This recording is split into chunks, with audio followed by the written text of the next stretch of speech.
Yeah, well, welcome to another cracking egg, and bet you can't, so.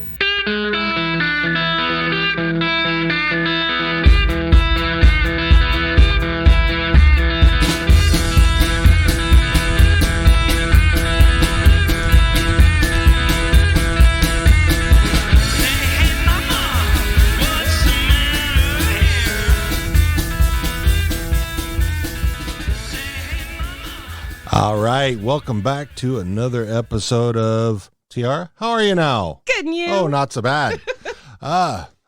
Into our second episode of season 7. Yes. Hey, we're not dead. No, we are not. We don't have the coronavirus that we know of. Well, yeah. I mean, I've been out of work now for 4 days, and I'm already going crazy on a 6-week, isolation. Yeah, we're getting. We're finally going to get some tests in the States. So Maybe we'll see. Yeah, I mean, it was approved by Congress, so we'll see where that goes. So yeah. Anyway, but that was good news. So anyway, wash your hands, folks. Please, wash your hands. Sneeze the right way. Sneeze into your elbow pit or whatever, or whatever you can sneeze into a tissue and then throw it away and then wash your hands. Yeah, that thing. So anyway, back to Letterkenny. So we're episode 2, red card, yellow card. So we're getting knee deep in it. So a little pre-show stuff as we like to do. Just want to give shout outs to our music that we do. We're still looking for some new artists. We're just playing our old friends Hard Many Saints, who've been with us since the beginning. My old band that I used to sit in with, and I love them. Jack Rainwater is the lead guy there. Great band. Go check them out. Also, we are still doing the Letterkenny cosplay contest. We haven't had anybody enter yet. That's last month. I mean, maybe we just need to give up on it. I don't know. I hope not. Well, I really enjoyed that. Actually, honestly, I probably don't foresee too many now. So, okay. Well, there's going to be a lot of people on lockdown, I think, across the country and Canada. So this is true, yeah. But here's the one thing I was looking forward to is Letterkenny Live was kicking off, which has now been postponed. So yeah, I mean, some people got to enjoy it. We were not them. Yeah, a couple did. We were supposed to about 3 weeks from now was when it was supposed to hit Seattle. Right. But so yeah, we live in Seattle. So everything's been postponed in the States for sure. I don't know if the rest of because I think they had some other Canada. They started in Canada, went down, and I think they were supposed to finish in Canada as well. I think that they've postponed everything until they see what happens. So yeah, but you know what? I'm glad they are. They're trying to keep everybody safe as well as themselves. So yeah, we need more Letterkenny in our lives. So it's a bright spot. Yeah, exactly. So anyway, but while you're home and doing nothing, if you've got your Skid outfit, your Squirrely Dan outfit, your Wayne plaid shirt, whatever you've got, dress up as your favorite character and send us pictures, and we'll get you merch because that's what we do. Have a super soft party with your kids. Yeah, totally. If you're stuck at home with your kids, have a super soft party. Take pictures. If you don't have kids, have a super soft birthday with your dogs or cats. Hell yeah! Oh my God, I'm gonna have a super soft super soft party with the dogs. Okay. Yeah, that's happening. That's happening. So yeah, so if you do that, howareyounowpod.com/cosplay. We got the rules about what you can do, and then you can send them in via email to host@howareyounowpod.com. Which also, if you're an independent band, like we're always looking for, host@howareyounowpod.com for that. If you would like to ever leave us a voicemail. Or I think you can even text on this thing. So you can, whatever, 304-50 Ferda, and you can leave us a voicemail, a text, and say stuff. And if you have thoughts on an upcoming episode or prior episodes, whatever, let us know. We'll get you on the air. So, and then our Patreon, patreon.com/howareyounowpod, I believe is what it is. And at $1, I mean, you can get it at $1. Mm-hmm. And you support our little show here, which is not cheap to do, but It's labor of love. It's definitely a labor of love. We don't have we don't have the network backing that a lot of those folks do. So if you'd like to, we'd love to have you be a part. And then when we do interviews with folks like we did just recently with Jess Alguero, you get those interviews before anybody else does. So And we have another one lined up with somebody. we do. One of the writers of the show. We will be exciting. We will be chatting him up here in the not too distant future to get him on have his interview at the end of the season. So, and we want to thank our guest last week, Blaine Stewart, who joined us. It was a lot of fun. And then our guest this week, Ruthie Love. Ruthie, how are you now? Oh, not so bad. And you? Oh, good. No, you got to see.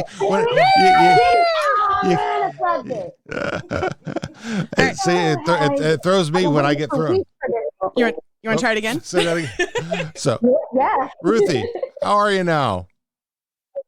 Good. You? Oh, not so bad. There we go. That's a relief. We'll figure it out. Now that that's out of the way, now you can relax, right? Exactly. It's all a breeze from here. So, so Ruthie, tell us about yourself. How tell us your Letterkenny origin story, and tell us about yourself. Well, for myself, I'm an optician. I live here in San Diego, California, and do a lot of art on the side. I also spend a lot of time wasting time on the internet.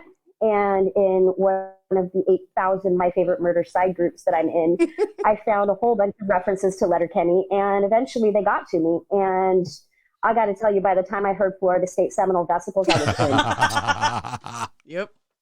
And so I've been preaching the word to basically everyone I know at this point and having a blast doing it. Nice. I also want to say I am a cosplayer. I forgot to tell you this before the show. Nice. I was planning on being in full role cosplay for this. Nice. But I couldn't risk going out to get the spirit gum that I needed. So you're going to have to wait for that in your inbox. I would like to encourage all of the cosplayers who are bummed about ECCC and the other cons coming up. Please do your closet cosplays.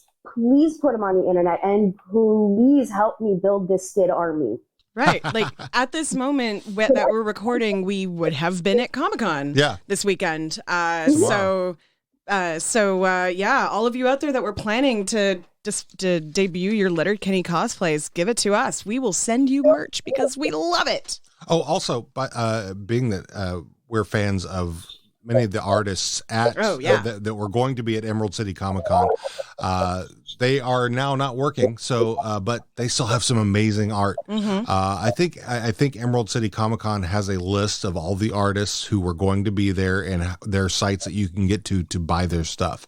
So I highly recommend you search that out. So yeah, a lot of artists have quickly loaded their Etsy's up with everything that they had planned to have. Mm-hmm. So right now is a really great time if you wanted some art and you weren't planning on going to Emerald City or WonderCon or any of the other conventions that have gotten canceled over the next 6 weeks. Check out the artists. They need your money because this is a huge loss in that community. It is. Yeah. I mean, because it's not like artists get paid a regular salary. So. Right. And one of our favorite artists was telling us Emerald City is like a third of his yearly income. Right. So that's that's beyond my comprehension. Yeah. So help out your starving artists. Yes. They could use it. And they will be starving. Yeah, really. Speaking of, my plug is my website is RuthieTuesdays.com, and I've got prints for sale. So if you want to help a girl get through her self-quarantine, that would be rad. Do you do commissions? I do. Awesome. What kind of work do you do? I mean, what kind of art work do you do, if you could just describe it? I do quite a bit of kind of comic style portraiture. I've done murals and a lot of paintings on found art, and not a lot on the website because I was trying to be serious about it, but I do a fair amount of fan art. Nice. So yeah. So there's a lot out there. If anybody wants a commission, get at me. I'd love to do, especially Roldy. He's my favorite. And if anyone wants a real weird Roldy, get at me. So it's Ruthie, Ruthie, Tuesday. Tuesdays with an S. Yeah. Tuesdays. Yeah. Okay, gotcha. RUTIESDAYS. Awesome. Yeah. So, And also, I like to say washing your hands. Wash your hands. Yes. Wash your hands. Sure. Wash your hands. And if you haven't washed your hands, wash your hands. And then once you've washed your hands, then do it again. Probably. Yes. Yes. Yeah, I just washed my hands and I'm still stressing about touching my face. So yes. Right? Me too. I literally just was like, my nose was itching. I'm like, how do I do this in my own house where I haven't left in 2 days? 2 days. You have to do it with your elbow.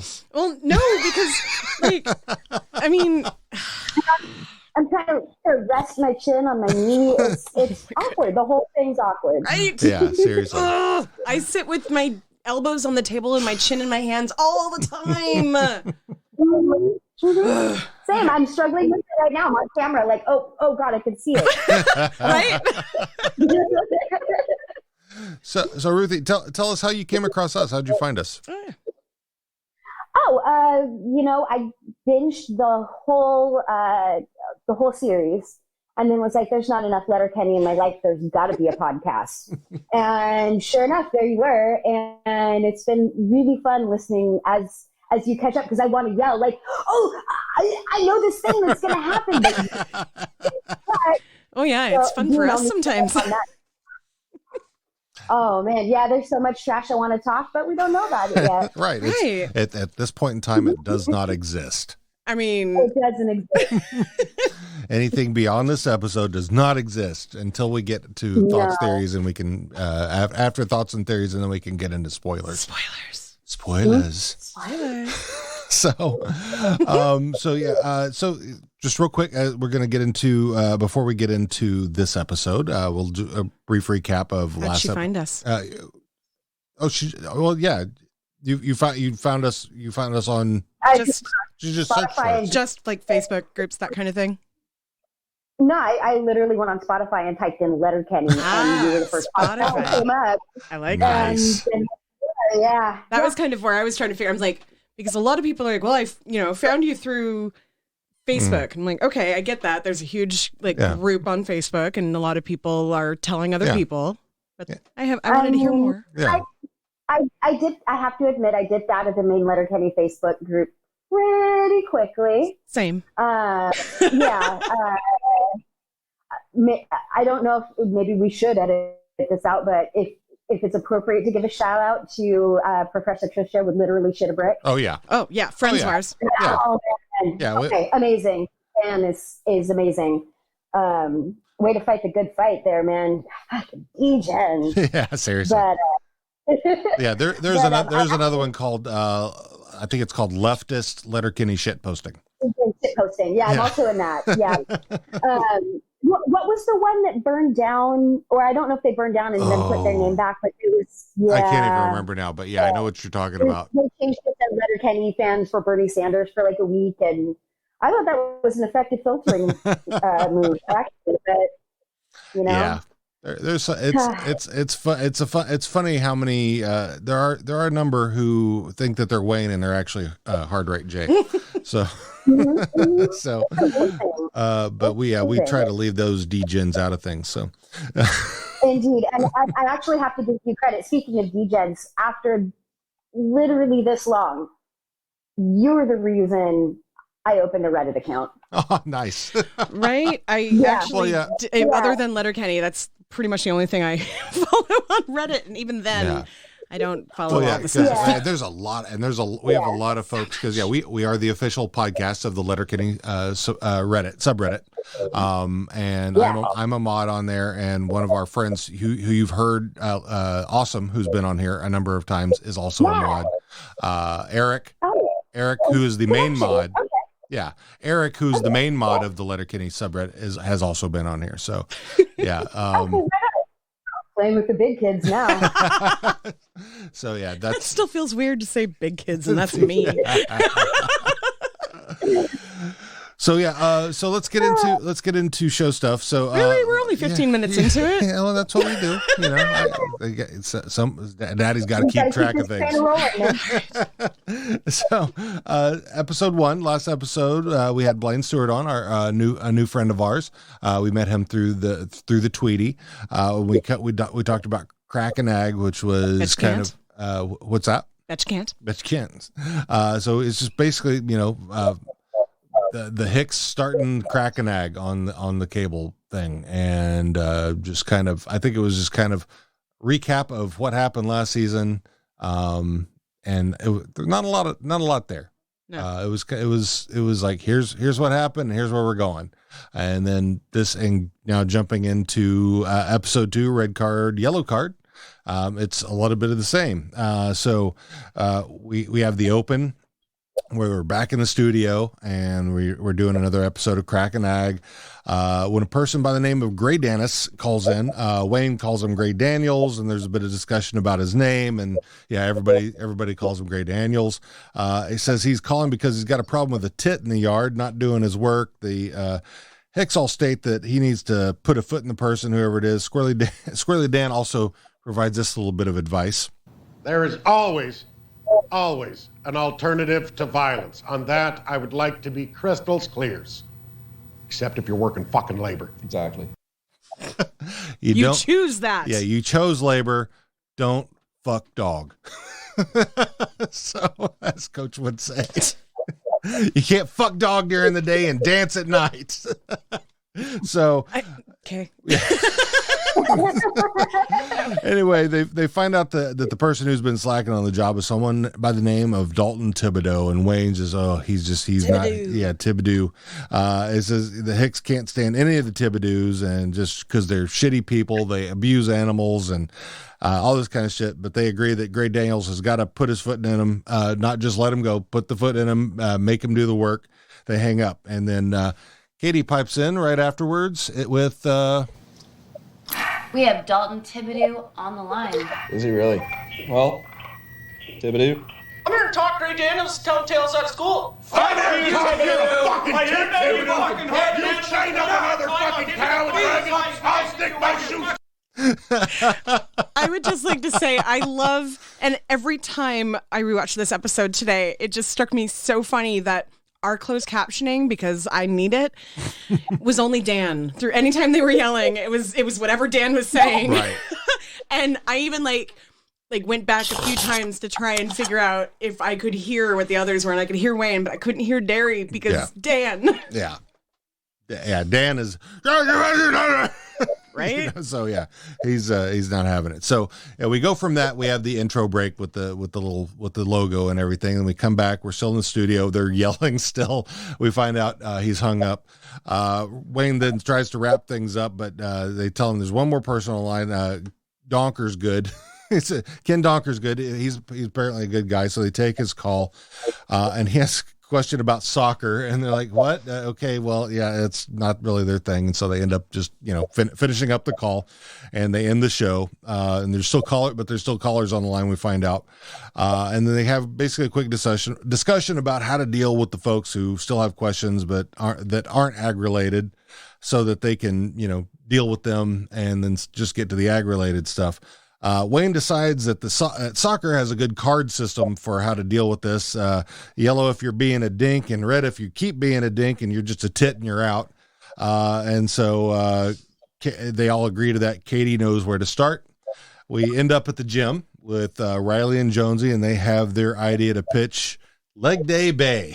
So basically it's a dating opportunity within the gym for the guys and girls to hook up basically with each other. And they immediately, Wayne starts giving them a yellow card. They really start trying to get after it and give their whole pitch with their display and everything. And yeah, pretty much immediately red carded. So what? then, what? Yeah. Did you see our display? Then Dax and Ron jump in with their version of Gay Leg Day Bay, and that they go through basically the same pitch and get just about as quickly red carded from Wayne there. Yep. So from there, we're at the skid basement. All the skids are formed as a band to pitch their idea because they've been talking about the music they've created for Crack and Ag, and they decided to form a band. And Katie pipes in with, So, what do you guys call yourselves? Wait for it.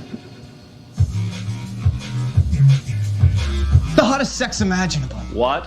The hottest sex imaginable. Where? That's the name of our band. The hottest sex imaginable? The hottest sex imaginable. With our debut album, Fuck This and Fuck You. I would totally buy that album. Oh, absolutely. But can I just say, like, Katie's response was perfect. Like, Wayne was like, what? And she's like, where? Where's the hottest sex imaginable? That's so, She's so on Katie right there. It's better to be looking for it than what was it? Looking at it than looking for it, or something like that. Something like that. Yeah. So So and then and they start trying to give all their pitches about the bands that they would line up with. And Rolled pops in with Susan Serrated, which is completely thrown Stuart. He says, "Oh, that's my side project." He goes, "I love it." So anyway, red carded. So now they're at the church. Glenn has his own pitch based on all the kids of saying that the Hicks talk funny. And that they have the best sayings, and basically he wants to merchandise that. Your most famous expression has now been immortalized forever on a t-shirt. Pitter patter, let's get going. Yeah. Airball. Like this? Airball. Daniel, yours too. Get ready for it. Apparently, swings and a miss. You're welcome. I did not forget about you, Mr. Darrell. What about this? Take your time, read the whole thing. It's long. When you love your job, it never seems like work. Oof. Strike 3. Oh, and Katie, this one you have to send over to your ex-boyfriends Riley and Jonesy because it is... For the guys. Because that's what they always say. Rim and out. Aren't you snotty today, Katie? A-ba-doom. Someone serve this person a friggin' poppers. And this one's for all of you because you're always doing my chores. And... Oh, you don't want to say yes. You want to maybe give it a... hefty no thank you. Hefty no thank you. I love Glenn. Oh my God. Yeah, I made him do that entire scene because it was my favorite thing out of the whole episode. Yeah, it's good. And then so immediately red carded. Yes. So then we're at McMurray's house where he's pitching his idea for some fabric that they found, some Arab fabric they found in while him and the missus were down in Dominican, and he wants to call it Arabric. Red carded. that was very short. So now we're at Modine's, and Gail has a rebranding pitch for the bar. So, welcome to Modine's Family Style Pub and Grill, Tap House Eatery Resort and Golf Casino. Oh, it's onside! Fuck right! Fuck, I love Gail. And I love the increasing intensity of the soccer reactions that they were all doing there. Yeah.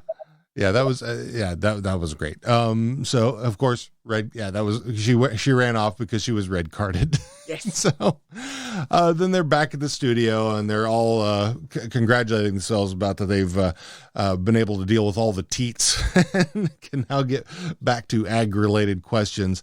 They're going to start the show. Katie clears the lines. And then Gray Daniels is calling again. He's basically apologizing for talking out of school about Thibodeau. And says that he did put his foot into it and it worked. But he says that he's in the break room with Thibodeau and Thibodeau wants to speak with him. He hands him the phone and... Hey now! Thibodeau. That's bad. Okay. So hey, Gray Daniels had the balls to say sorry for telling tales out of school, so do you too? Fuck you, Thibodeau! Fuck you, Thibodeau. And that's it. I mean, it was a blast through everything. Yeah. It was kind of like very quick pace. Yeah, it was very much so. So yeah, that was a very interesting episode. So getting into the thoughts and theories, I said this one reminded me a lot of Uncle Eddie's Trust. Yes. And the way they were doing their pitches. I don't know. What do you guys think? I kind of feel like this episode was a whole bunch of ideas that got thrown out at the writer's room table that they couldn't quite figure out how to make into an episode or a story arc. So they all threw those little ideas together in kind of, it's almost like the new clip show. Could be. Because that's kind of what Uncle Eddie's Trust felt like to me, too, when we watched that one. A bit, yeah. So, I don't know. That's kind of how I feel like they were like, these are great jokes, but we can't figure out how to make them more. Also keep in mind, season 7 is the first season that is a Hulu original, quote unquote. And they started the episode previously on Letterkenny. and they did all the cold open. Yeah, it was all the fart book stuff. So I'm kind of thinking some of this is trying to get the U.S. audience, caught up in a way very quickly. Okay. I don't know if that's true or not. Thoughts, Ruthie? Well, yeah, I was kind of thinking that, I watched this a couple times today, just trying to brush up on my Shakespeare. And one of the things that kind of struck me is it's got kind of a feeling almost like the Hard Right J episode, where they're trying to throw something out, but they're trying to not say it directly. Yeah. And I feel like there's a lot being said here about tone policing and yelling over somebody. True. Yeah.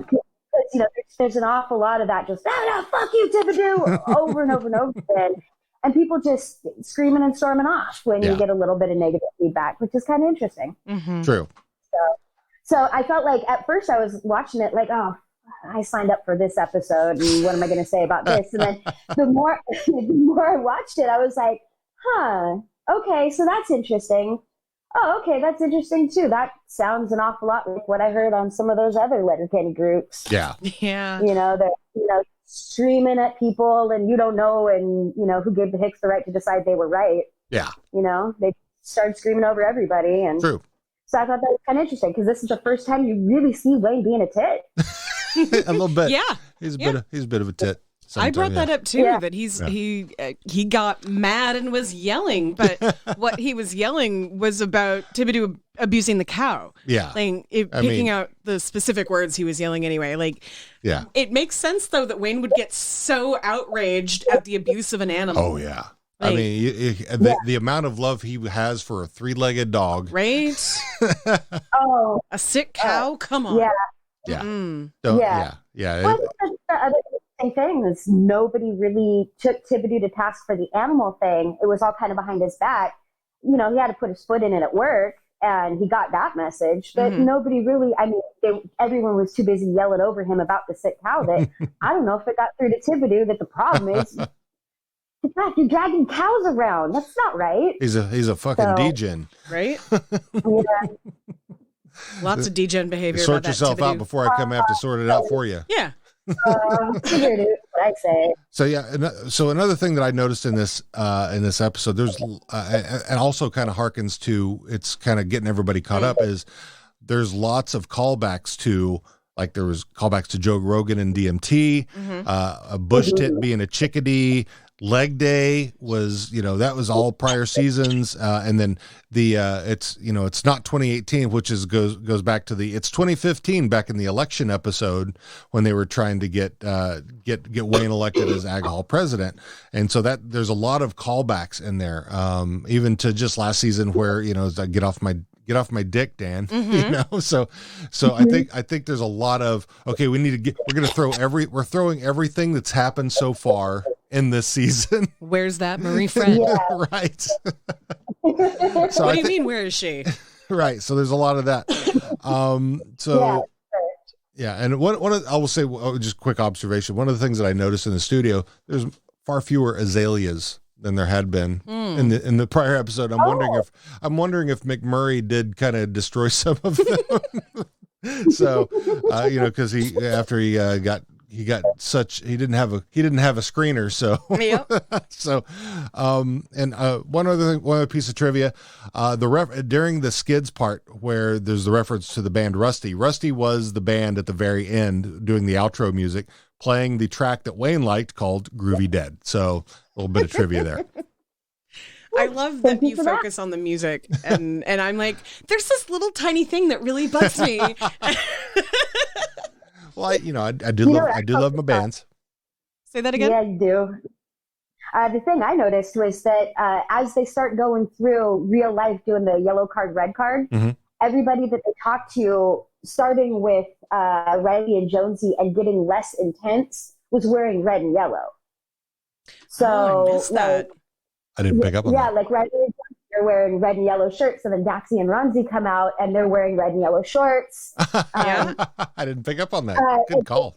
Yeah, in the Skids basement, this is the first time you see Stuart back in his the gold lame jacket. God, that gold lame. And then Yes. Roldy, he's usually got a white wife beater on, is wearing all black but with his red bandana. Oh, and so I thought it was interesting. It kind of, by the time you get to McMurray, it's not that much, but his predominant kitchen color was red, and there's bananas in the background. I'm kind of reaching, but Well, and also interesting. he jokes about there not being any red. Right. Like, because yellow card, he's like, yeah, there's yellow, and then the he red said- card, well, he it's says more yellow- of a magenta. Brings out the limit, a bit of limit in my eyes. Oh God, yeah.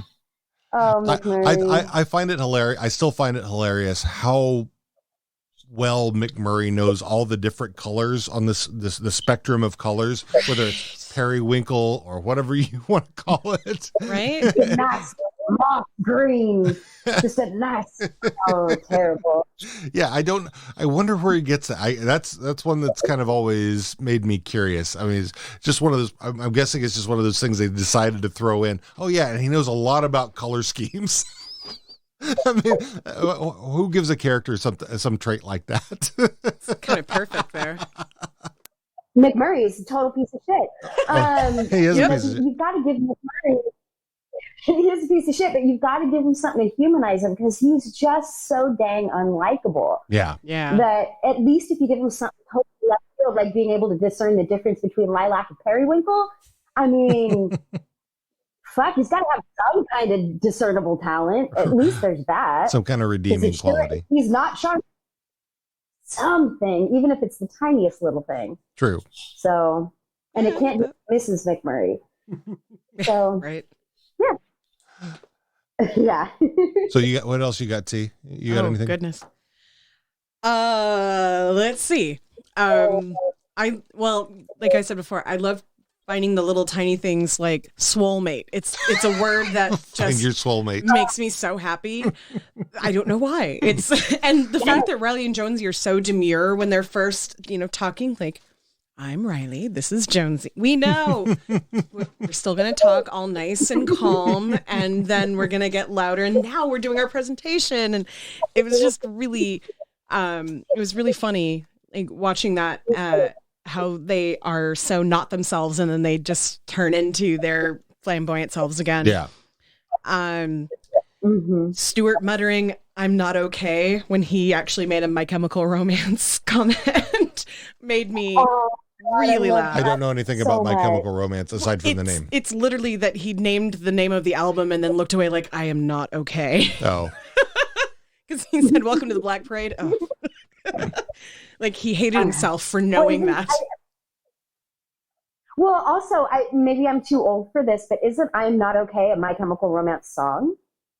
Oh, maybe. I'm too old for that. I have no idea. I know I'm too old. I mean, it's something. The only reason I know anything about them is because my stepdaughter used to listen to them ad nauseum back like 10 years ago.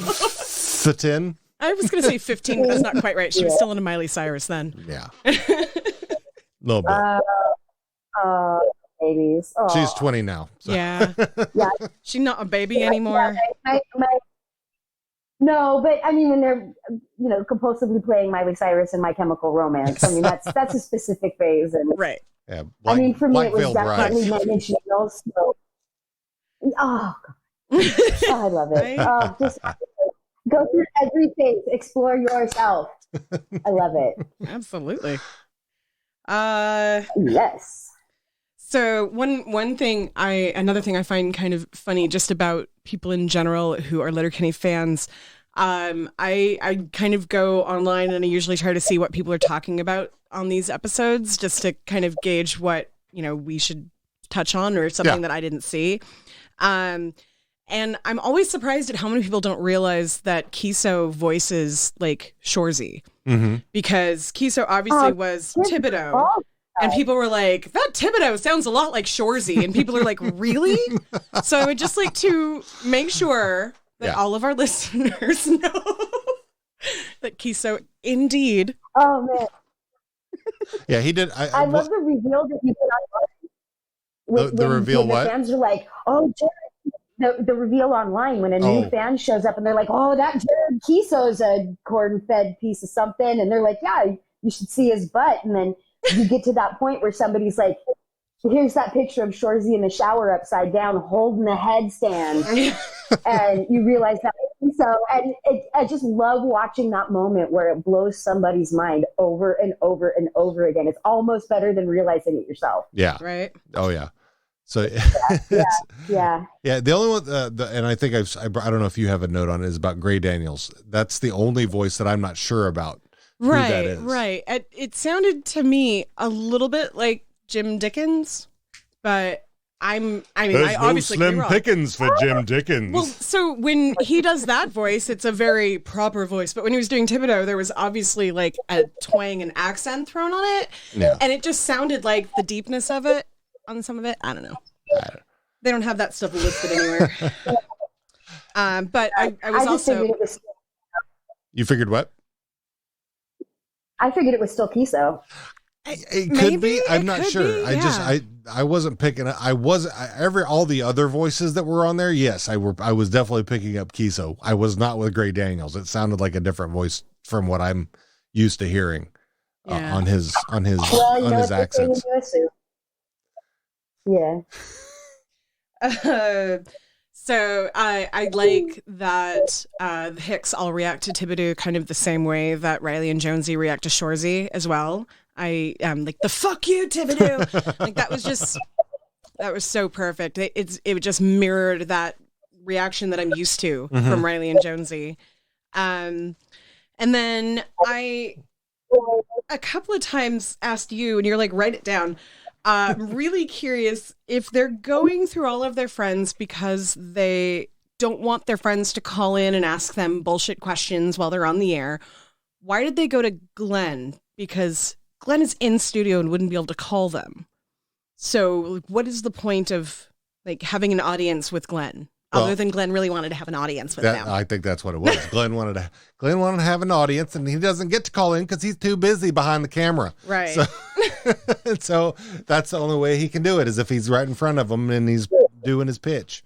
So that's something. And going back to your like the Shorzy Riley Jonesy thing, I was like my view on that was kind of like it's Wayne's view on Thibodeau is like Wayne's view on Samuel. Yeah. So yes, fucking kid, So, it's I don't know if that's kind of going back to how I was saying it's like a lot of recalls back to prior seasons. So I don't know if that has anything to do with that or it's just a different twist on the Samuel thing. Maybe I don't know, but I mean, that's all I know. What else you got? All I know. Just that Letterkenny missed out on a great merch opportunity by not doing like a special run of Glenn's t-shirts when this season came out. I mean, God, I want that. I'm doing my chores so bad. A hefty no thank you, though. A hefty no thank you. I want that shirt to wear to school. Miss Walker, hefty no thank you. Here's my thought on that is I wonder because there's a lot of rip-off Letterkenny merch out there.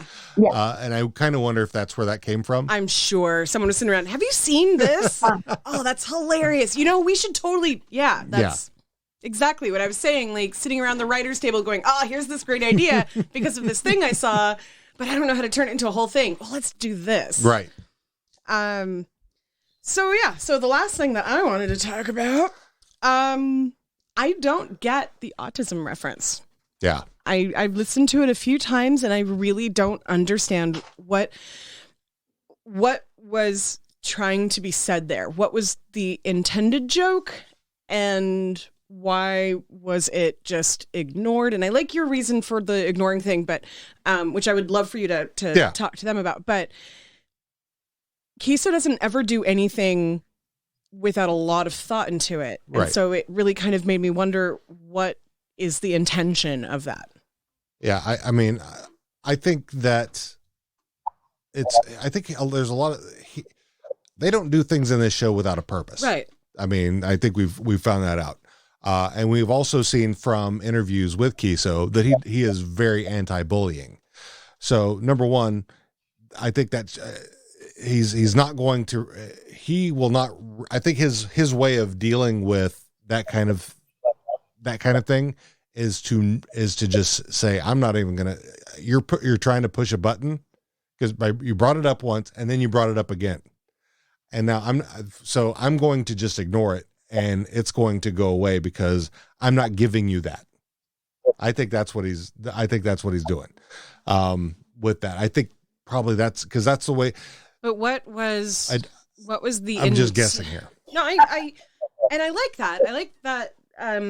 That's the thought behind it. But I don't know. And this might just be because sometimes I don't pick up on this kind of thing and it doesn't make sense to me.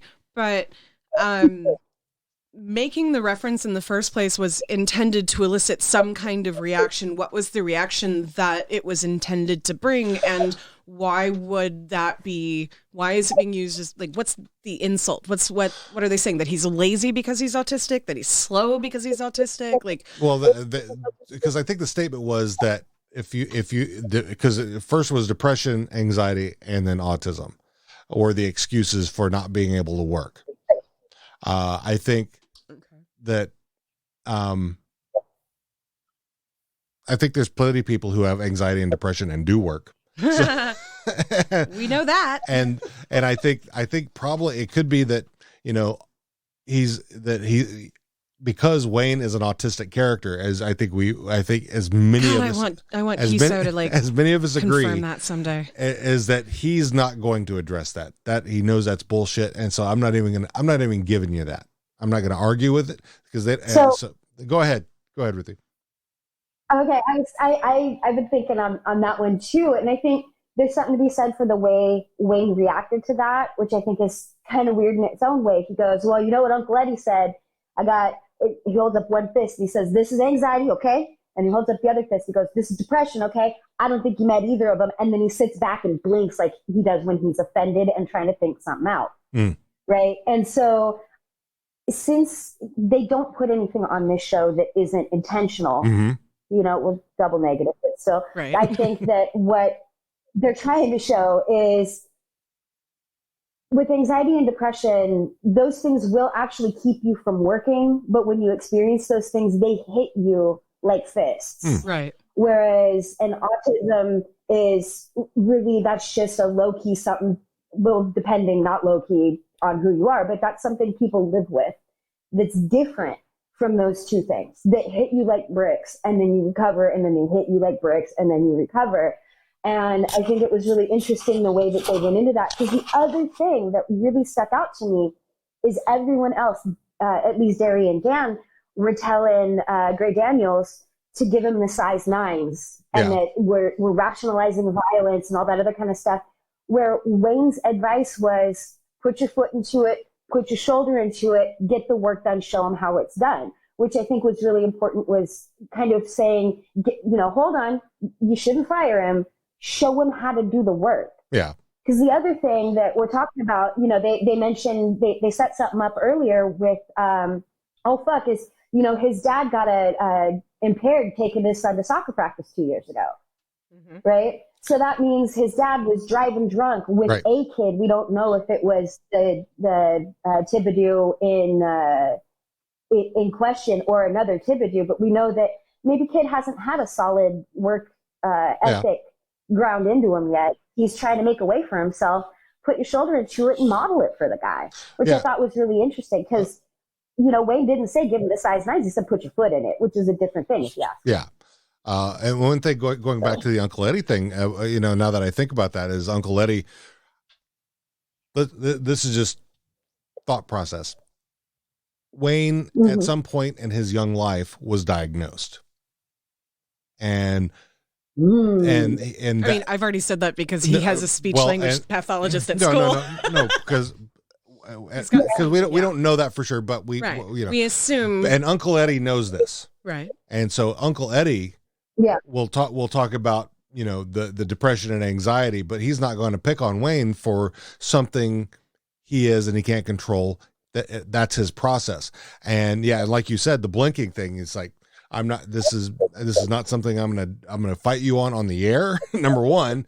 And you know, if you're gonna be a degen, if somebody's gonna be a degen to Wayne, he'll do it in his face. Right. So, you know, I'm not gonna fight with words over you on the air on this shit, you know, but here's anxiety, here's depression. You ain't felt them yet. And maybe in a way it was kind of it was also a threat for him saying that. I don't know, but just a thought, you know, that maybe that's how he was taught to deal with it. Yeah. Yeah. I mean, there's lots of theories. This is why I wanted to have this discussion. We're starting to know a little bit more about it. Yeah. I'm sorry, I missed it. Oh, I was just saying that's why I wanted to have this discussion. It's because I don't always pick up on things, and I try in private. You can ask Dean. We talk about this kind of thing all the time. Like, why did this person do this thing? What was the motivation behind it? What was the intention? Because the intention of people is what eludes me so much. And that's the thing that drives me nuts when I don't understand what they intended. So, yeah, I mean, the autism thing has come up so much that it feels like it has to be intentional, that you know, Kiso is like, this character is autistic, and, you know, maybe, I don't know what experience he would have with that, or if someone he knew. Like, he does a really good job if it's intentional. If it's not intentional, I want to know why the jokes keep coming up. Well, here's the thought also. Maybe Kiso is. And I mean, just from looking at the other celebrities on the show who are quite out, I mean, and they're out on Twitter and things like that. He's very private, and somebody who's currently, you know, an actor and putting out a show, you don't see a lot of his face. So I think maybe there's some of that he's, and you know, I would love to know that. I mean, I don't know if he is or not, or maybe he just, you know, maybe it affects him somehow.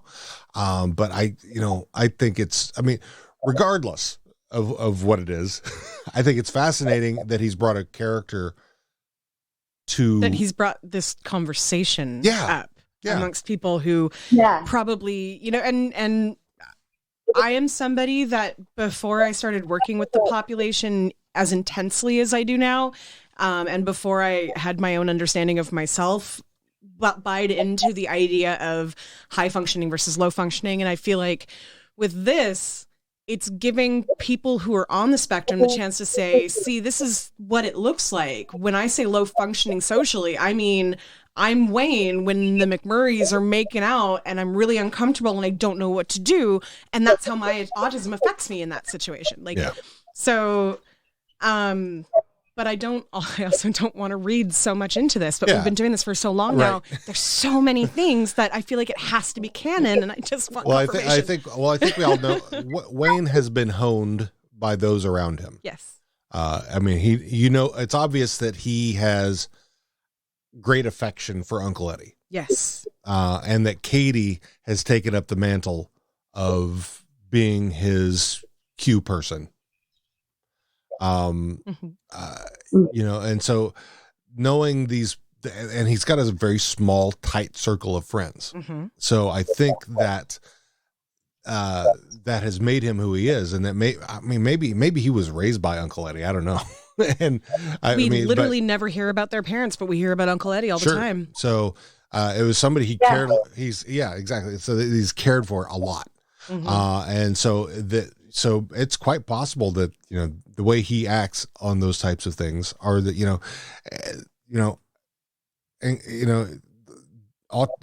talking about autism, he's not comfortable with it because he's not comfortable talking about things that are private. Right. And so maybe it's just automatically, I'm shutting that down.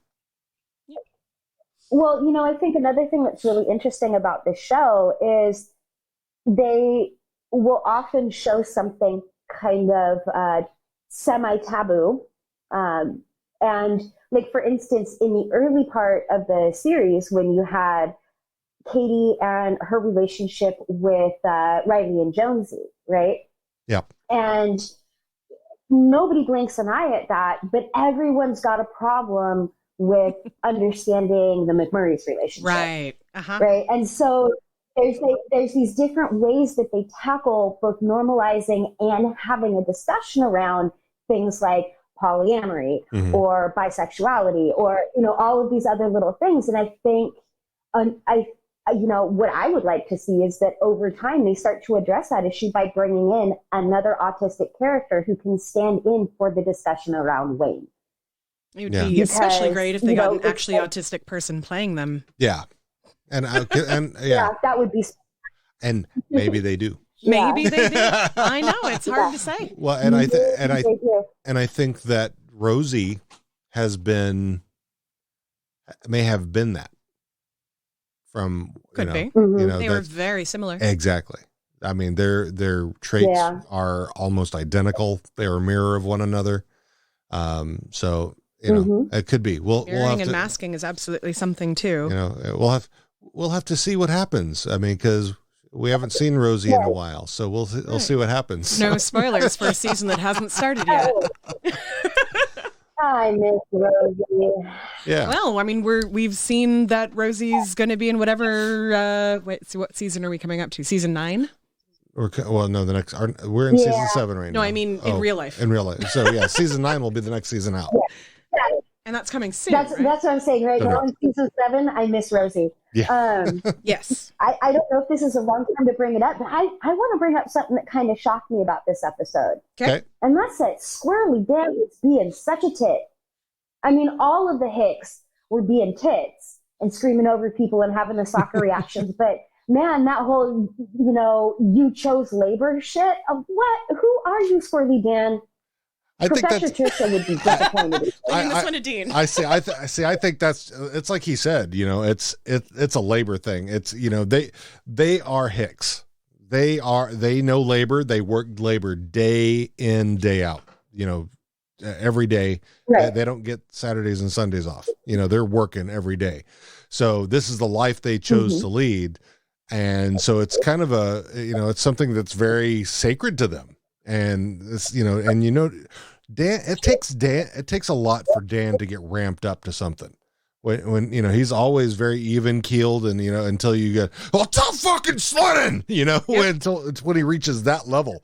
So this, when this is hot, I bet it. Yeah. So if it's gotten to the point where somebody is so known to be so much of a degen around the community, number one, and is also chosen a line of work that is his line of work, being labor. I mean, not saying directly that he's, hauling wood every day, but, he does hard labor every day. So he takes that as an insult, I think is what it is. You chose this life that I choose and I love, and I work my ass off every day, and you're going to insult me like that. I'm going to tell you about it. So that's what I think it is. I would believe that too. Yeah, there's a level of toxic masculinity in any kind of like labor job, and it sounds like to me basically what he was saying is if you don't pull your own weight, get another job, find another career, because in this job you screw up everybody if you're the slow one. Yeah. So that's why he got so mad, because you don't screw up production like that. Right. Because also you see him later, in the gym, like you said, because at the gym and with the skids. Well, I'm glad to see that you've got, he's, those things. That's fine. Yeah, and I just thought it was, of all people, I thought it was real illuminating that Dan was the one advocating violence, because he's normally, I mean, he'll have a scrap, but he's the last one to pick a scrap. And he was definitely the loudest advocate for put your boot in it, So I thought that was real interesting. Well, I mean, he'll have a scrap with Derry just to show that Derry is not, put him in his place. Yeah. Right. He can put him in his place, because he's willing to do that for him. He's his friend. So, because there was pretty much when it's DJ, because there's another instance of Dan when they're talking about degens, and he says only one way to handle them, and he punches his fist into his other hand. And so when it's degens, he's kind of like everybody else. If it's degens from upcountry, we're gonna have more than words. I kind of love that. That's thank you for illuminating that one for me. Maybe we'll bleep out that Squirrely Dad was all punch Nazis about it. But yeah, that's kind of what it feels like. Like that's his punching Nazis. Yeah. Like he's so passionate about that particular. Yeah. Yeah. It is. It's his thing. I mean, he's passionate about his. He has passions for sure. So I mean, and that's what we appreciate about him. Think about 10% off there, Dean. Not gonna happen. Is there any other thoughts, theories, trivia, etc. that you want to cover, Ruthie? I'm looking through my notes. No, actually, other than how much I love Susan Serrated as a band name, and I'm a little bit mad I never came up with it first. Same. Yeah. Yeah. Oh God, I love this kid so much. Well, I just do. Yeah, like I've said a number of times, they're like Shakespeare's fools. Yep. So they serve that purpose. Oh. They sure do. I did have one last thought. The thing that I thought, of course, we got into that whole degens don't get you don't get a pass with your degen. Mm-hmm. But I thought it was really interesting that Thibodeau, out of everybody that got red carded in that episode, Thibodeau's the only one that actually fixed the hitch in his giddy up. And True. He's the only one that, and he's the only one that didn't get a yellow card.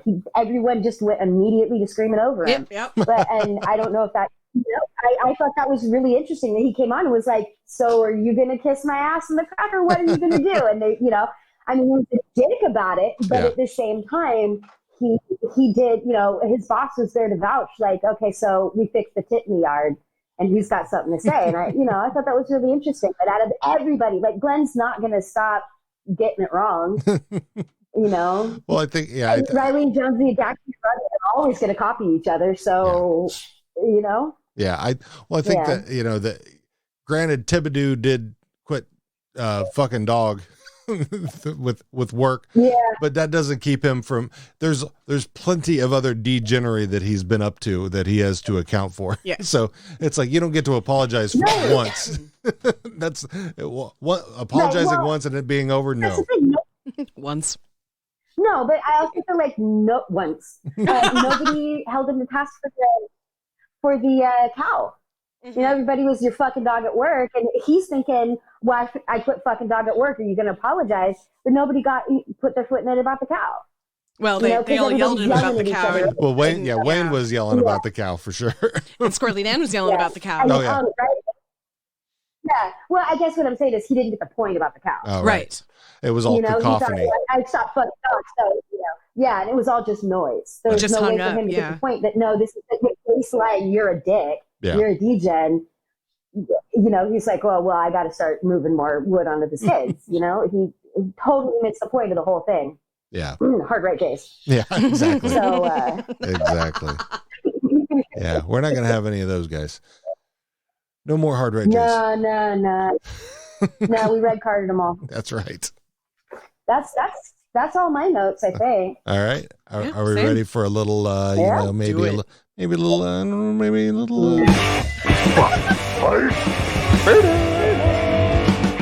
were such a dork. What? I love you. Little fuck fight Ferda. For those playing the home game, fuck fight Ferda is our version of fuck Marry Kill. Where all the questions are made up and the points don't matter. Yeah, so that's totally what it is. Whose line is it anyway? I mean, no. So we're basically we go through the episode, and for us here, we will play it off the episode.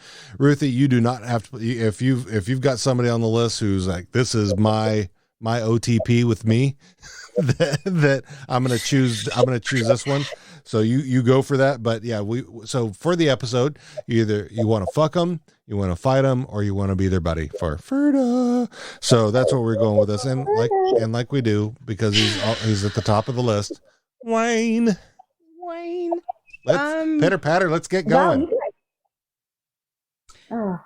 I'm gonna Ferda Wayne. Okay. Wayne's trying to be a good friend through all this, but also being efficient. I think that's fine. And if you could be one thing, you should be efficient. Yeah. Ruthie? I think I'm going to Ferda as well. Normally, he's absolutely on the fuck category, but I feel like he was kind of being a tit, and it's kind of a turn off. So I'm gonna Ferda on that one. Understood. Not quite a hefty no thank you, but yeah. I mean, it could be, maybe if he turns it around, a little toe curling, you never know. So let's just say I'll give it a yeah. All right. How about Derry? Ferda. There's not a whole lot that really sticks out of Derry, honestly. Yeah. Like even so much as when I would try and isolate things that Derry say, cannot come up with it. Right. So yeah, I'm gonna Ferda. Okay. Ruthie? Is that me? Yeah. Yeah, I said Ferda. Oh, yeah, that's a Ferda too. There's not a whole lot that really stands out in this episode about Derry. No, not at all, really. Yeah. Except for the me smoking here at the gym. That's something I am never going to the gym. Well, but that also, that kind of calls back to something I said last week where they're not smoking on this season. Yeah. Yeah. Yeah, even at the Sunburn, I went back and looked because you said something about it, and they're not smoking at all. Yeah, I think that's a Hulu thing. You know who's smoking? Miss Katie. Yeah. Yeah. What are we on Miss Katie's? I'm gonna say Ferda, but I kind of love the way that she I love the way that she kind of bosses around Stuart and Rold in the little, I don't know, it's just like smacking Rold's hand, and it just cracked me up. Don't make me put my foot in it. And in my mind, I'm hearing Rold go, I'm okay with that. Yep. Yeah, I'm going to say Ferda for Katie. Okay. Yeah, agreed. All right. Agreed. All right. Squirrely Dan? You're going to fight him, aren't you? No, if it was, it would be a friendly fight, a little friendly fire. I mean, I'm a little shocked, but looking at his history, I can see where he's coming from. I'm just kind of like, man, Squirrely Dan, violence is a turnoff for me. That does not make me want to take a trip to your downstairs. So, that's a great way to put it. that's just a little, I'm gonna refer to him on this particular episode because generally he's on the short list. Same. So, I think that whole thing is the same. Right. Ferda for me. All right. Mostly because he's just really kind of angry. Yeah. I mean, I like how supportive he is to, the jocks at the gym. I love him in general. Yeah. But he's not very appealing. Yeah. In this episode. Yeah. Yeah. You know who also isn't very appealing? You're good. Murray. Yeah, no. You want some of this Arabic? God damn it. Fuck. He's the light hard right Jay and the slight right Jay. Yeah, he's like that white NIMBY liberal down the street who thinks that they're progressive because they vote Democrat, but really is just an old school capitalist. Republican. Yeah, an old school Republican. He says some of the most almost racist things in every episode, and I just can't. Well, I'm not one of yous, and right. I'm gonna say Ferda because I didn't want to punch him, but I also don't really there's no. He had his clothes on. Thank God for small favors, right? 5.19. Although the haircut, 5.15 inches a favor. The haircut is better. I like the haircut. Okay, he had his hat on. No, he had his cut off in the kitchen. Did he? Okay. Yeah, I can't lie. I liked his bad mohawk. Yeah, that's exactly. The mohawk mullet combo, like if it wasn't on McMurray, and that's a work of art right there. That takes more than 5.15 of balls to walk around with. Right? So, like when it comes to that haircut, like I'm always waiting for McMurray to have another bad one like that. Just put it under the trucker cap and hint at it. Thank you. You're gross, but I love your hair. So are you further with McMurray then? Somewhere between fight and further, yeah, because I kind of want to fight him on general principle. Right. Like he's just a piece of shit. Right. Well, you don't want to fight him. It's just more like smack him in the back. It's shut the fuck up, asshole. Absolutely. Yeah. So, yeah. Well, I mean, or have one of those like, can you tell me why what you just said was acceptable kind of fights? Like I just, one of those where like nobody really yells, but you're definitely like, I'm going to hold you to task for what you just said, McMurray. Tell me about Split Slam 2020.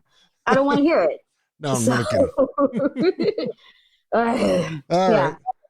Okay. All right. How about the lead from The Hottest Sex Imaginable? Sturt. I have conflicted feelings about Sturt. Yeah. I think I'm going to put him. I'm really conflicted because it's kind of one of those things where, like, if I saw that gold lame jacket, I'd probably tag him just to steal it. But I'm still going to put him into Ferda. All right. So yeah. I mean, that sounds kind of like one of his friends. Yeah. Yeah. I mean. Yeah. I told you, skip your life. Those old habits die hard. Yeah. I think the only way that somebody couldn't skip Stewart is if they were a size queen. Yeah, that's one of those conflicted feelings. See, and that's scary to me. I gotta know. I'm totally on the Katie train. Like, really? I don't want to find out for myself, but really? Like, what was it, an Arizona iced tea can or something like that? Like I think a Red Bull something, or can of tennis balls. It was can of tennis balls. It was tennis balls, but it was some. There was also some energy drink. I can't remember what it was. Okay. Yeah. So yeah, I'm gonna say Ferda. So we're Ferda on Stewart. I would totally support the hottest sex imaginable. 100%. 100%. Yeah, no, that's it. Yeah. I got nothing else. Now, Susan Sarandon. What about? I stand it. Yeah. I stand Susan Sarandon so hard. Oh my God. So, rolled from. Say it. Yeah, I'm with you on that one. Yeah, absolutely. I would show that kid some things, make him question himself. DTF. Oh yeah, for sure. I mean, but that's the old skid habits die hard. There you go. But just like for me, it's the facial expressions and the jokes and the tone of voice and the adorable flamboyance. It's like he's just this little ball of brat, and I just love him so much. Yes, he's such a little ball of brat, and he does that little like Jack Nicholson in The Shining look through his eyebrows all the time, and I'm like, and it brings out the Louise Belcher in me, like I just want to slap his face. I just want to slap him. So I mean, I like that. I know he'd love it. So it's like really, it's perfect, except we got old, tall can of Monster in the way. Yeah. Yep. Yeah. So, that's all right. Yeah. I love Roldy though, man. He's bae for sure. Leg day bae. I'd be his leg day bae. Yeah. Glenn. Jesus. I love Glenn so much. He can't even say anything without saying it incorrectly. Like, now I just want to have all those wrong conversations with Glenn. Right? I want to see all the ways he can squirrel out of saying what he was really trying to just say. Which is no vaginal intercourse. And he wants to be close to Jesus and Wayne. Speaking of, I'm still waiting for an actual release of my tattered journal. Dude, right? Oh my God. Oh, I want to own that on vinyl. They need to make that happen. The hottest sex imaginable featuring Split 7 inch and right introducing there. my tattered journal. Oh my God, that's a double bill. I'd definitely pay a $10 credit for. All right, so we've talked about him. So, but nobody said what they're doing with Glenn. Ferda. I mean, he's not into me anyway. Yeah. I mean, he could be. You know, with I mean, but only in like a Archie with little Annie Potts kind of. Yeah, he would do that. Yeah, he would, and that's okay. But we're all pretty sure that he at least had sex with Gail. True. Yeah. True. But I mean, I think I would much rather sit there and have like weird little like backwards Southern lady compliment conversations with Glenn than I would want it. Really, I just want to be like, oh, bless your heart. Back and forth. Oh, that's his he was just enfeebled. Alcoholism. Yes, I want to take shots with Glenn and listen to him tell me how that's a form of alcoholism because I think it would be great. It's Beyonce's. Wait, are we there yet? What's never mind. The Beyonce Fiance. Oh no, that was like season 3, I think. I get lost. Yeah, same.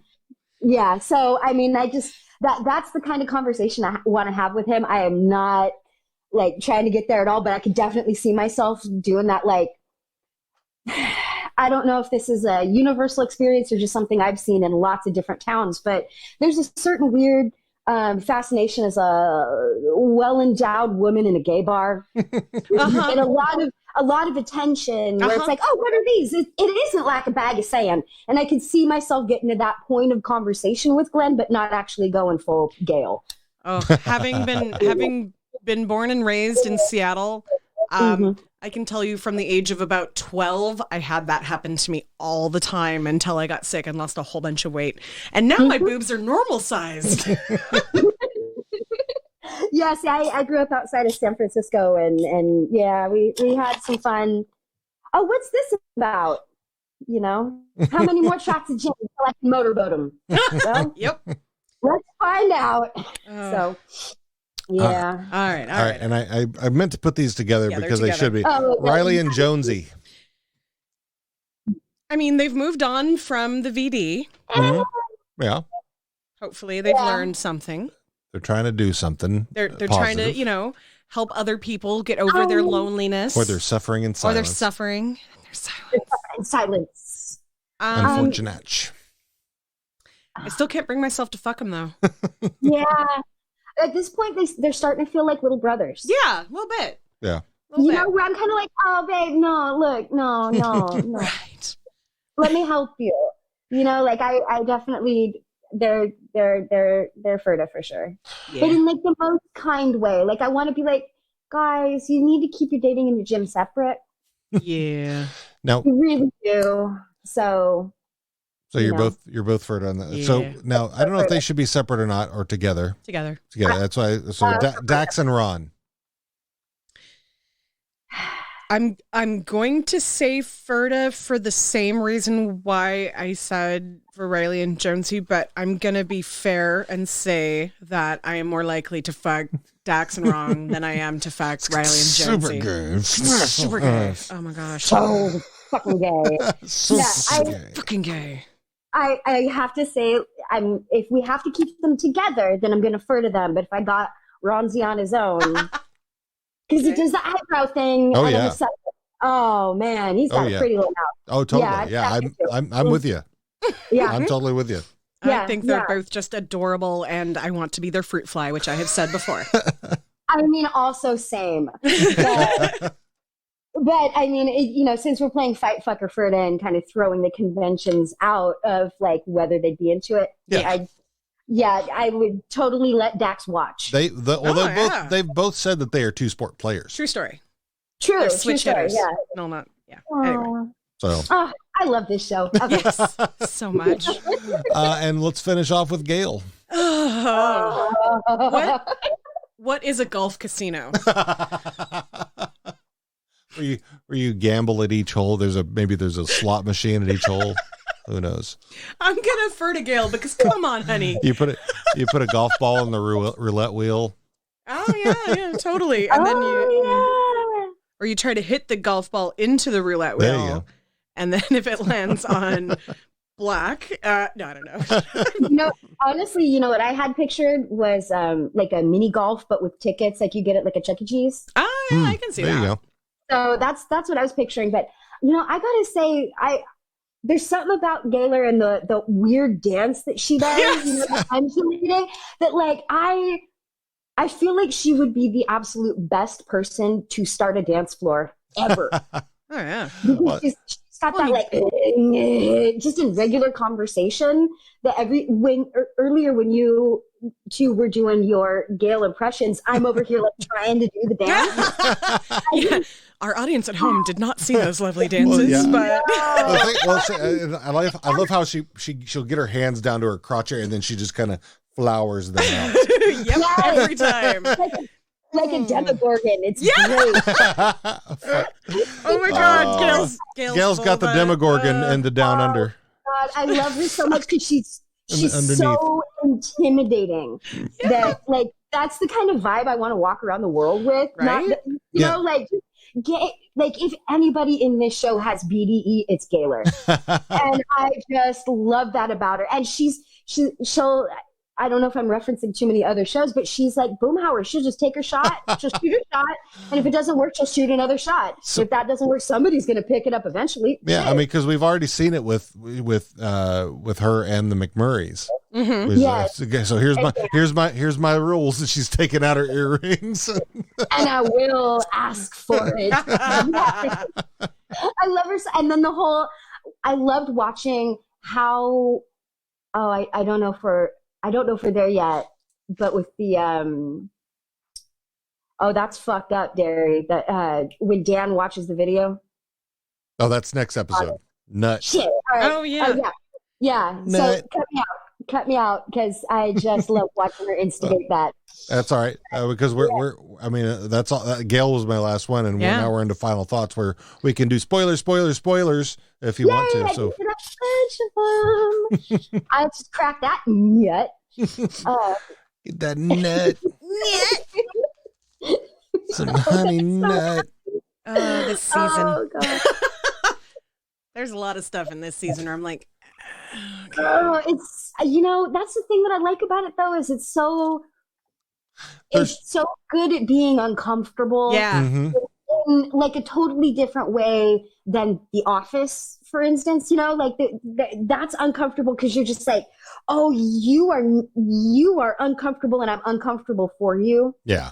Where I feel like cringe Letterkenny's comedy. Yeah. But Letterkenny's still cringe comedy, but it's a little more like, hey, does that looks like a scar that hurts. Does it hurt? Can I put my finger in it? Let me wiggle it around a little bit and see how you're doing. It's all, I have gauged ears, and it's almost like watching people when they go, what's up with that? Like they're curious, and I take my earring out and they're like, oh, and then I put my finger through it. They're like, oh, why? See, then you could end up, but then you'd end up with somebody like, it could be like Rolled. It was like, I could put something in there. Yeah, it's definitely. Well, I mean, I'm not gauged up that far, so it'll probably be more. Oh, so you're gauged up for McMurray then? I still think it'd be a stretch. But anyway, you like that? I did that just for you. I like that discomfort. Like I've been telling my friends, you got to watch this show. You got to watch it, and they're like, yeah, whatever. And I'm like, just skip Fart Book. You're fine. And the thing I like about it, though, is I tell people, especially about Fart Book, that, it's Canadian humor. It's dry, like a British humor, but it's also, like, really got that American fart thing. So it's really, like, it's like a dry fart. Yeah. If you hate social media, you'll understand Fart Book very well. Yeah. Oh, yeah. So that's because that's really what it's about. Yeah. Oh, no, totally. But, I mean, it's also so uncomfortable because it's so many farts that you almost can't get to the point of the episode because it's just so many farts. It's just so uncomfortable. I love it. Yeah. That was right. Farts, so like as Wayne says, my view on social media, I don't follow.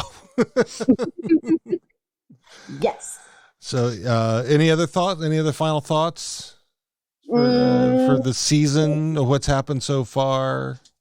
I mean, I feel like we're not really getting very far into the season so far, except with Crack and Nag, and I think that's really nice because it's set in a different tone, and it's I think it's a nice way to reintroduce everybody, the new audience, to what's going on there because there's a lot to catch up on. Mm-hmm. Yeah, there's spoilers as well. Talking here in the spoiler section that we being what's going to happen at the end of this season, you know, it's I think it makes for a good distraction. Maybe, I mean, because I know this, honestly, I mean, from most folks, this is probably everybody's least favorite season. And not just because of the finale.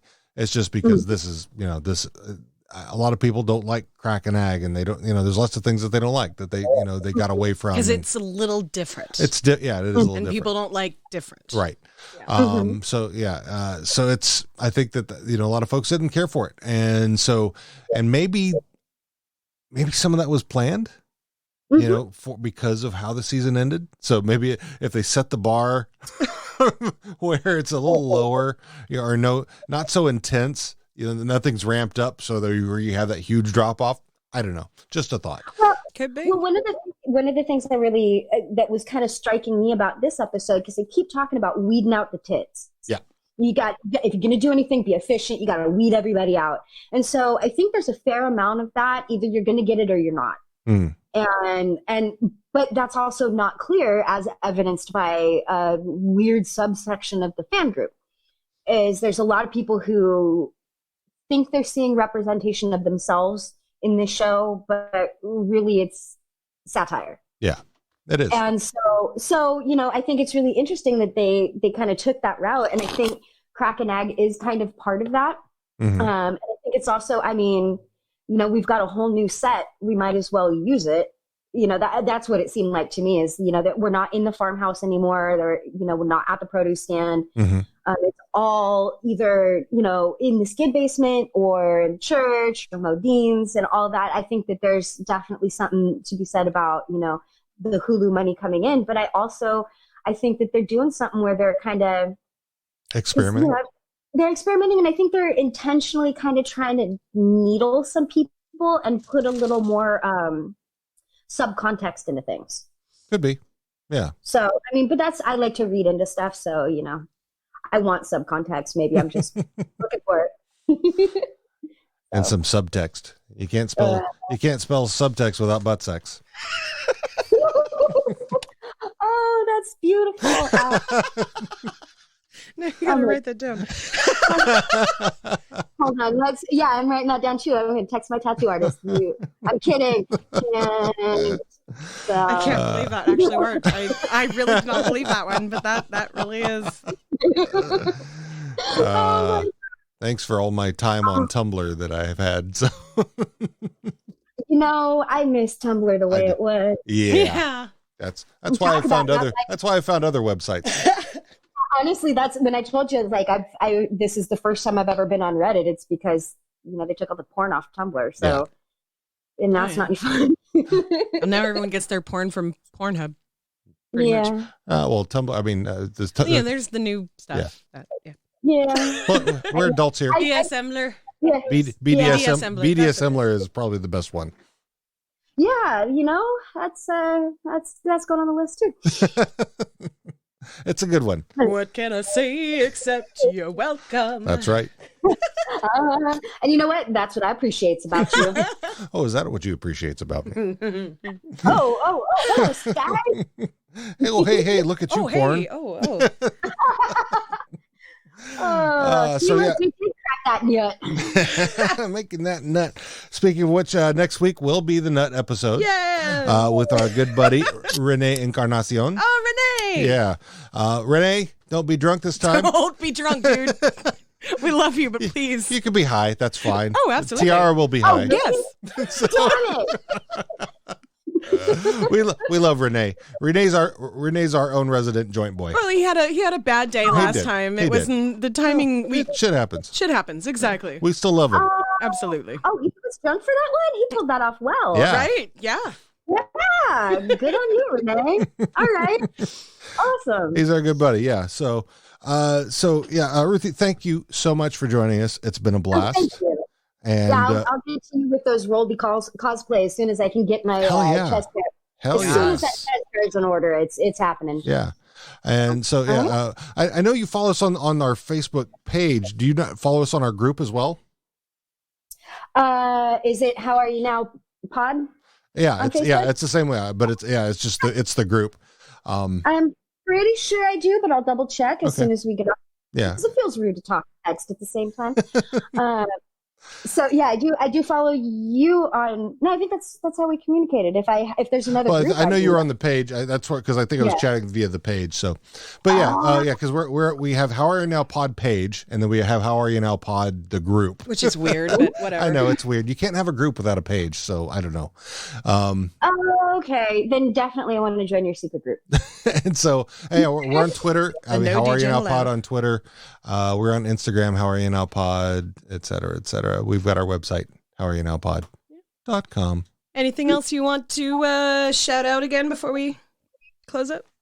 Just wash your fucking hands. Please wash your fucking hands. Please wash your fucking hands. Don't be a DJ. And fellas, all the way up to the elbows. Fellas, wash your dick too. Please. Yeah. You expect her or him to go down there. You need to wash that shit. Wash your dick. Also, if everyone's running out of toilet paper, especially wash your dick. Dude, just get a bidet. Yeah, you can get a bidet off at Amazon. If you can't get a bidet off of Amazon, because that'll run out next, I'm sure. Probably.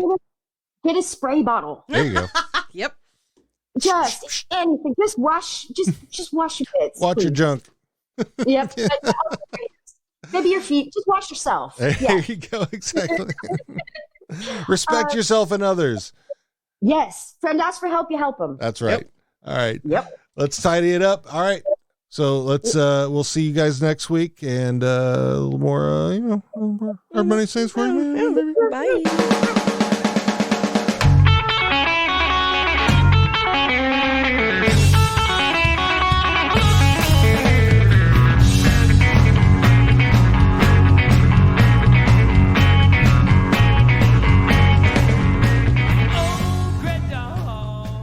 Thanks for listening to this episode of How Are You Now? Back again with season 7. We want to thank our guest today, Ruthie Love. We want to thank our musical guest, Hard Many Saints, our good old friends. You can check them out on they're on Amazon, they're on Bandcamp.com, etc., etc. If you are an independent band and you'd like to join us, host at howareyounowpod.com. Let us know about your band, and we will be happy to have you on. We will see you again next week, like I said, for Nut with our good buddy Renee Encarnacion. So you DJs take care. We'll see you next week. We love you. Bye. Since baby's been to town.